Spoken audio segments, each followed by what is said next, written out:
คุณรัฐบาลที่ได้เยียวยารักหญ้าก็หวังว่ายางพาราน่าจะคนพอถอนตังเสร็จอาจจะมาจับจ่ายเสียงโมเราผมว่าเงินส่วนนั้นมาเพิ่มเติมนะมาซื้อสายไมโครซื้อขา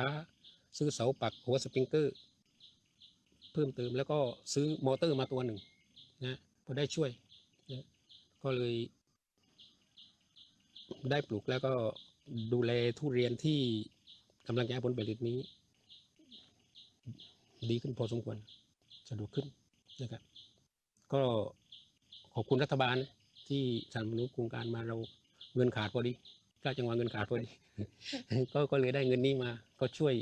ได้ต่อยอดต่ออายุขึ้นมาจนที่เห็นเนี่ยขอบคุณรัฐบาลที่ได้เยียวยารักหญ้าก็หวังว่ายางพาราน่าจะคนพอถอนตังเสร็จอาจจะ